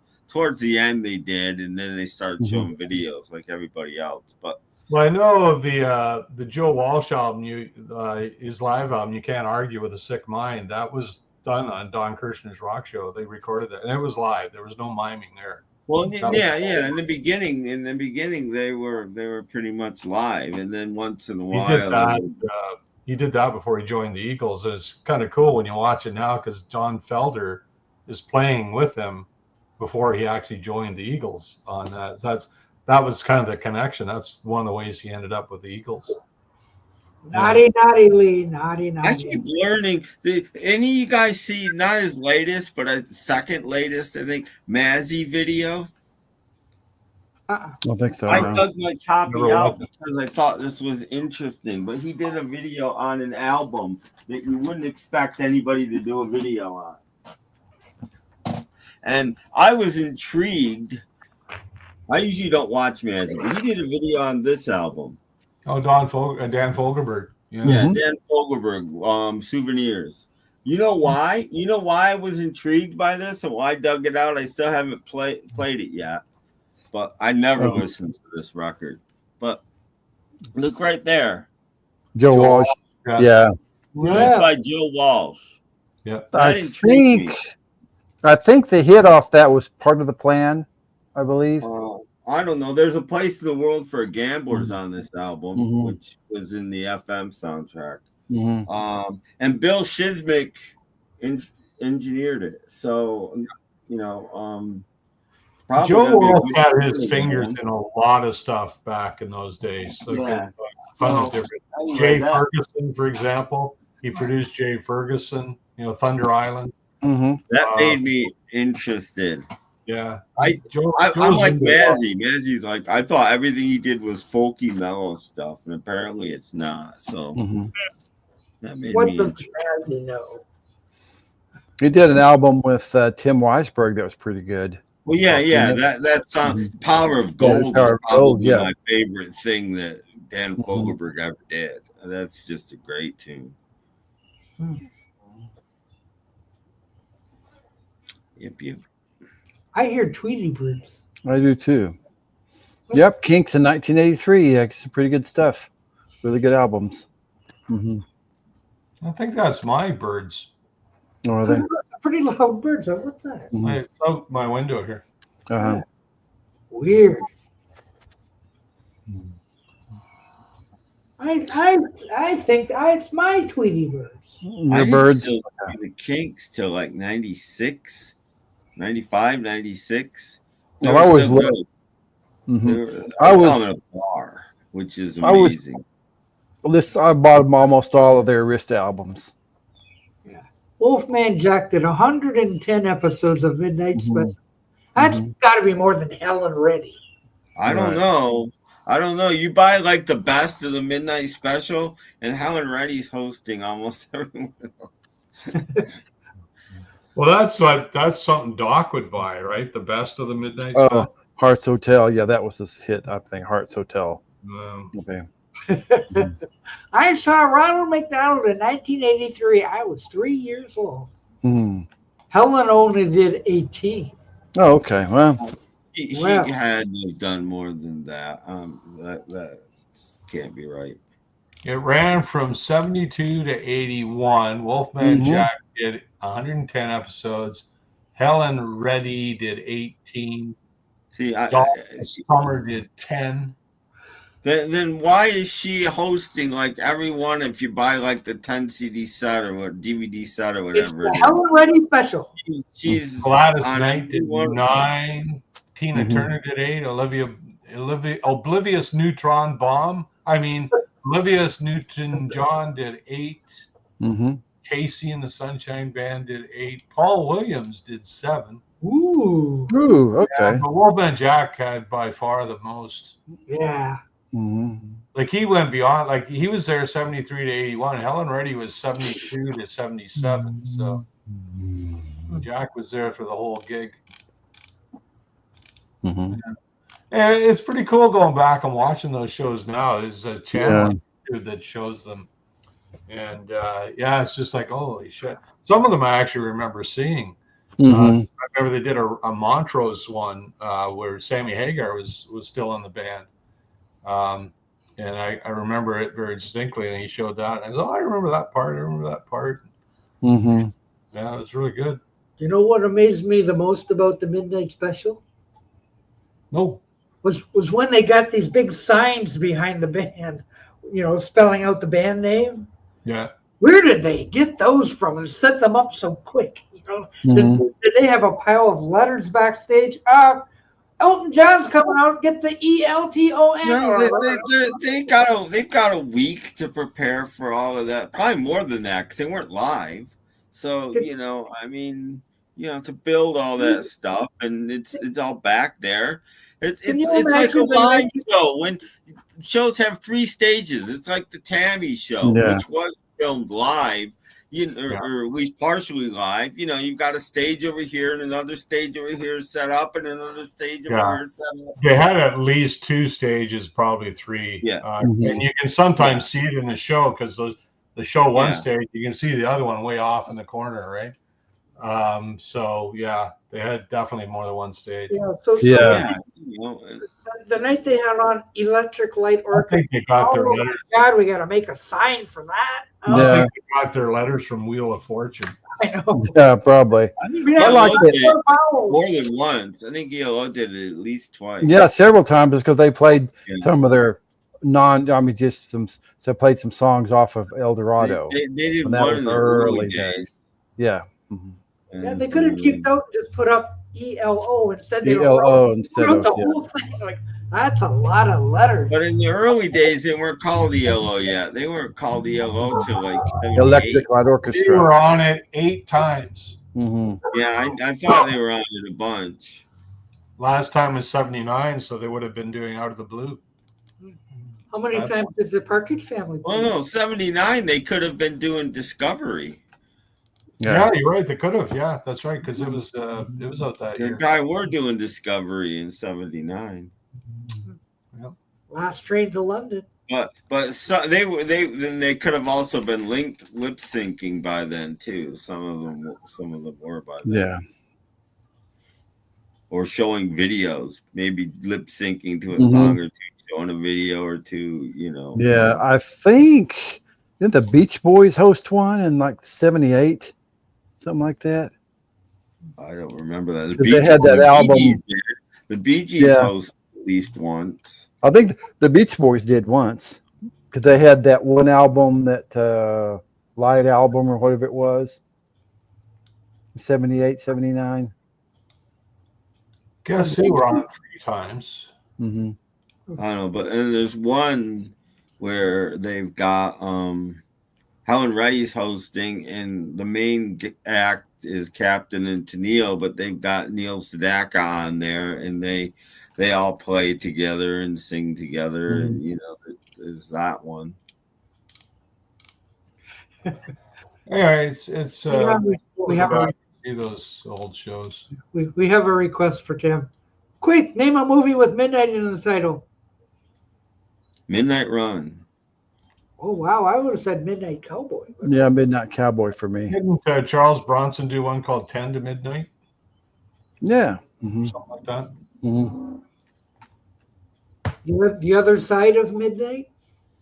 Oh yeah, that was a movie too. That was one of those.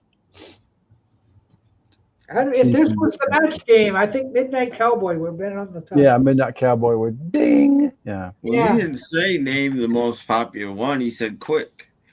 Yeah. Well, yeah, but I mean, like on match game, like we need a movie with midnight in the. You can't sit there and think about it or talk to Brent Summers about it. Well, what do you think, Brent? Well, I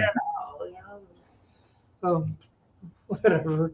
The original Midnight Special was intended to get young voters out to vote.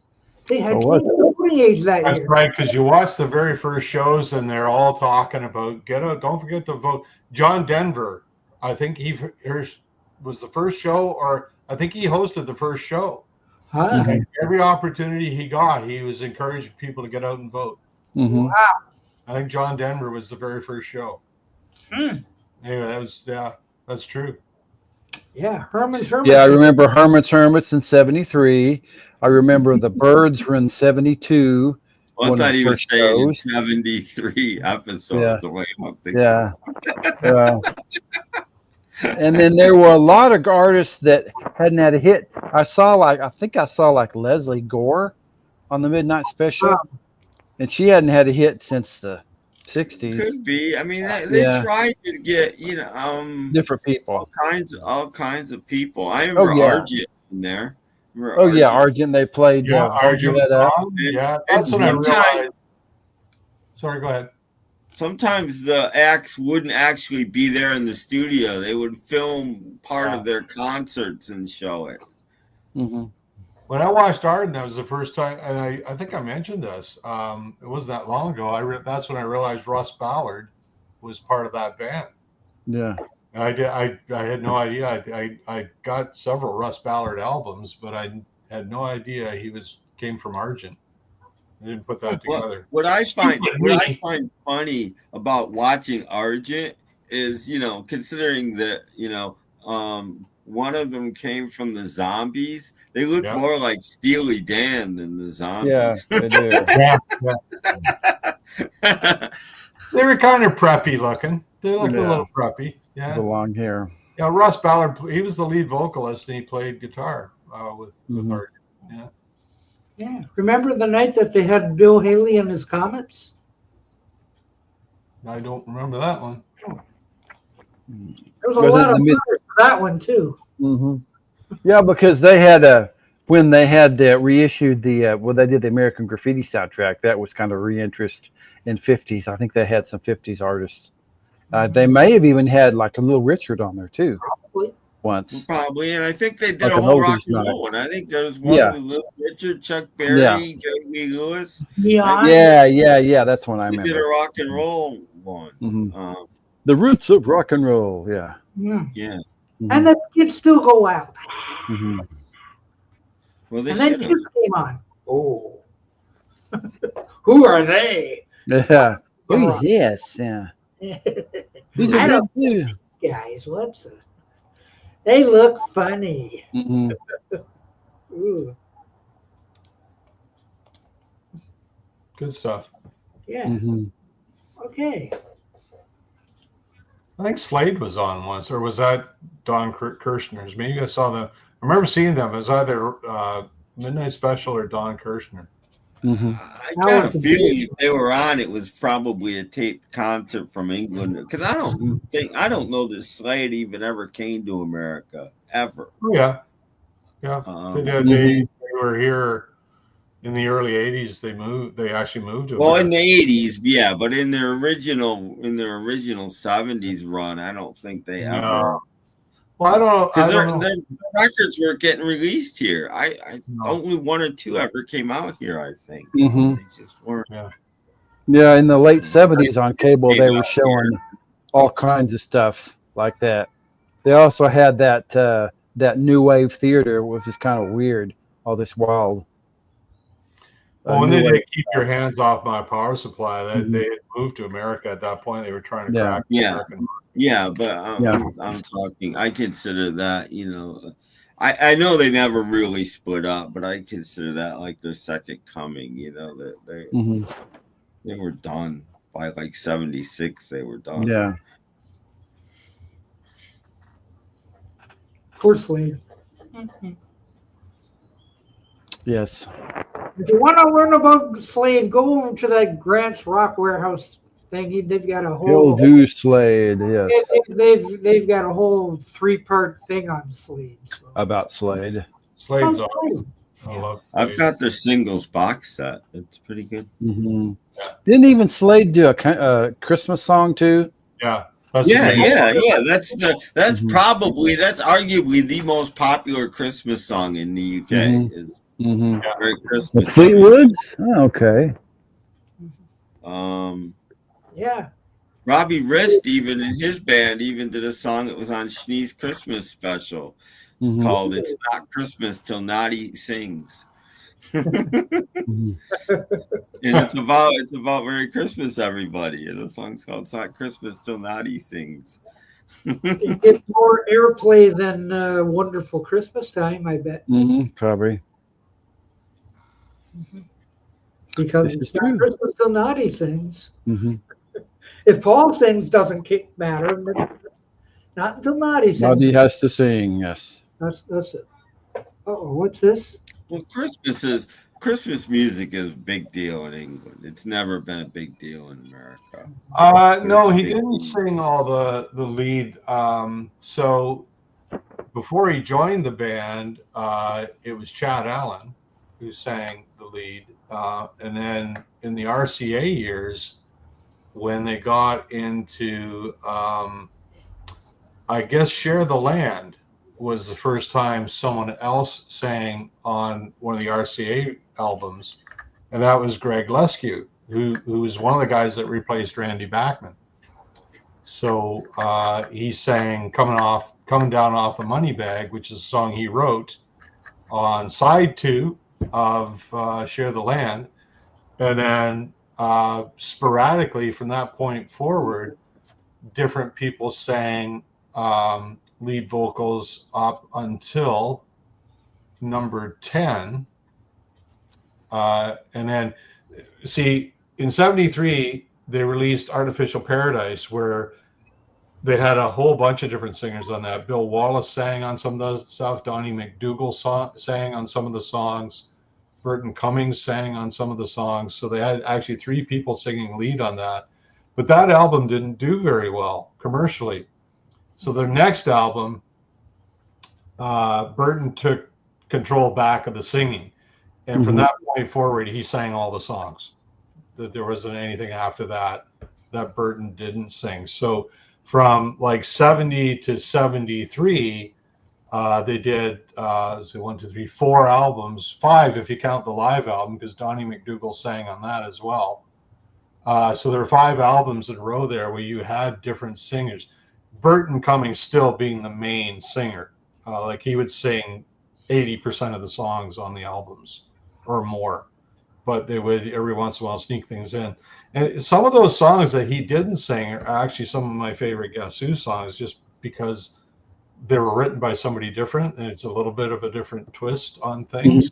And I think it was really, it's too bad that they didn't do well commercially, because I thought it really worked well on Artificial Paradise. I think it's one of their better albums because it was more of a group effort. A lot more guys did the writing, a lot more guys did the singing, but it didn't work very well. So people didn't want the Guess Who without Burton Cummings. And so number 10, they stopped, and he went back to doing all the vocals. He didn't write all the songs after that, but he did all the vocals after that. It's too bad, because Jimmy Nicol tried to sing on some of those songs. It didn't really work out. Yeah, he sang them too fast. Oh, Wizard Christmas song. Yes. Roy Wood. Oh, yeah. Oh, yeah. Yeah, I remember that one too. Yeah. Are they big over here? No. That didn't even get released in America. No. Wasn't ever heard in America till the early 80s. That didn't get released. Playing Alive, that's a really good album. I love that album. And Slatest, where the Greatest Hits, which Doc should probably own. Slatest is a really good album too. Yeah. That one. That's a really good Greatest Hits album. Yeah. That's almost all that was released here. I think the live album was, and Slatest, and that's about it. You know. Well, Canada had most of everything else. You know, because I remember seeing them in the record stores. So I wanted to get that tattoo. Like, I've been trying to collect the Slade. Yeah, that was their first. Amboy Slade, but when they were just Slade, I think that was. Yeah. So it's hard finding the records in record stores, though. Like their albums are not that easy to find. I want the Amboy Slade album, actually. I love their version of Born to Be Wild, and I'm not kidding. I like it better than Steppenwolf. I've seen it. I haven't bought it, but I've seen it. I should have bought it when I saw it, but I had other things on my mind. But I've seen it. But can you just imagine if Noddy Holder had got into AC/DC? He was asked. He was asked. He was asked. He turned it down. Yeah. I think I would have rather had him than Brian Johnson. Yeah. If I had a choice. It's hard to say. They would have gone in a different direction, though, because he's a lot more campy than Brian Johnson. Yeah. He's Brian Johnson looked like Jeff Kendall.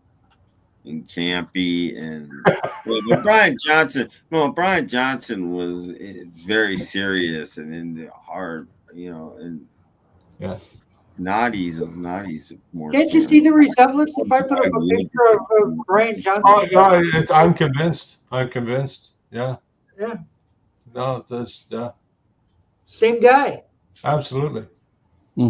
How's it going, Brian Johnson? Yeah. Come on, do a few bars of something there. Yeah. Is he still living in Florida? Does anybody know? Last I knew, he was living in Florida. Mm-hmm. Who, Brian Johnson? Yes. Yeah, James May went to visit him on Top Gear once, and he got out his car and made James drive it. I forget what it is. It's just like 1930s thing with like a 12-cylinder engine, this long hood that spits oil in your face all over the windshield, and James May's driving this, and he's driving whatever May's got, and he's having a ball, and May's sitting there going, "Oh God, man!"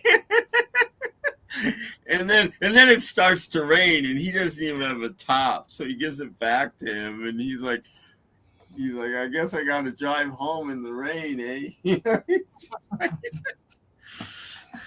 You're going to get wet. And May asked him, he's like, "Is this the car you use?" Like, and he's like, "Yeah, this is my. I drive it down to the shops, like," is what he said. It's like, he's like, "Okay." It's loud too. It's loud. It spits fire. It shoots oil all over the place. It's like it's his car. It's what he drives. He's like, "Okay, interesting." I was not aware that Mannix had a George Barris designed car on his show. It is the first season he had this really. Oh, what was it? It was kind of a. It was an old Tornado. Okay, that was a Dodge. That his first George Barris had fooled with. His very first, yeah, but it wasn't a Tornado. It actually was a limited sort of make. Let me check that out. The video I remember it being a really cool looking car, but then he got rid of it after that. It didn't last. Yeah, it was, I think it made sporadic appearances in season 2, but otherwise, but then it's one of these YouTube things that had a AI voiceover and all this kind of stuff. So they described it as an Oldsmobile Tornado. Yeah. I don't remember that car at all. So it had pictures of it and stuff. I don't remember that. So here we go. The cars of Mannix. how many Oldsmobiles did they use? Oldsmobiles. That's what it said. This is an AI voiceover, isn't it? Okay, so Joe Mannix rolling in his 1966 Mercury Comet Calante convertible in the pilot episode. Oh. Yeah, and then here's this funky looking one. It was a custom Tornado. That's an Oldsmobile convertible, and it was pretty cool. It was a cool looking car. It was just odd. Cool looking car. The back end was terrible, but the front. I don't know. It's just a really cool looking. It was a convertible. But I don't think they had Tornado convertibles. He must have chopped the roof off. Oh, it was a custom. It was a custom. Yeah. Mannix. It was called the Mannix Roadster. Ooh. It was a '68 Oldsmobile Tornado Fastback, which had been converted into an open-air 2-passenger roadster by George Barris. The exterior is finished in acrylic lacquer with 30 colors of platinum star pearl by Metal Flake. 30 coats. Yeah, and it had been repainted once between seasons because it was like silver and black. Yeah, it came out. Then it came out and on top and burgundy on the bottom. Yeah, really weird. Car. I wanted to get a model of that. It was a really cool looking car, and you can when you look at it, you can see that came from a Tornado for sure. You can see the Tornado lines in it. But yeah. Yeah, he worked for somebody else. Yeah. Season 2, he got Peggy, and he got. I think the company was called Intertect or something. Yeah. And then he went. As just a private. That was pretty daring. That was a pretty daring show for the time. When was season 2? Probably like 69. 70 at the latest. Something like that. It was daring because he had a black secretary, and there was definitely sexual tension between the two. It ran from that was daring. It ran from 66 to 65, or 75 rather. Yeah. Okay, so then 67 then. But there was definitely sexual tension between those two, and that again, that was daring in that period in time. They couldn't go anywhere. They couldn't do anything with it, but it was still there. The girl played Peggy. What was her name? She's kind of famous. I don't remember. Yeah. Role. Ruth Buzzy. No. Buzzy. No, it was a black girl. Yeah. Oh. Yeah. Very attractive woman. I mean, yeah. Why, I read she was a songwriter as well for a time. Oh. And then I learned later on she got into drugs. And her name was Gail Fisher. Yeah. The series ran from 67 to 75. The pilot was 66. And she was on it from 68 to 75. Yeah. Right. Yeah.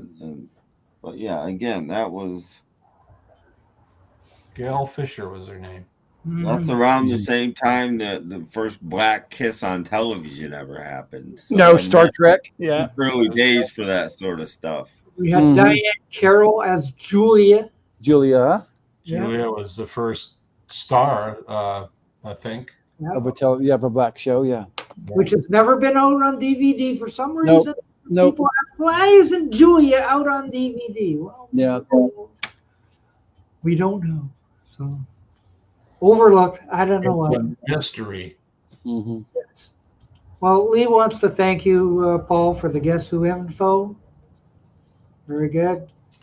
And it's about time we put this episode of Thursday Night Soup back in the can. So I should like to thank Jeff Kendall and Tim Allen. Oh, yeah, Tim Allen was busy putting it back in the can. Put it back in the can. Good acting. I thought he was going to run to the washroom or something. No, he's putting it back in the can. Tim's going back into the can. There you go. And I'd like to thank all the people over there who have typed and made the show interesting enough. Yeah. Thank you very much for coming, and come back on Sunday for more of this nonsense. I'll try to be here. Yeah, so thank you all for coming. Good night. Bye.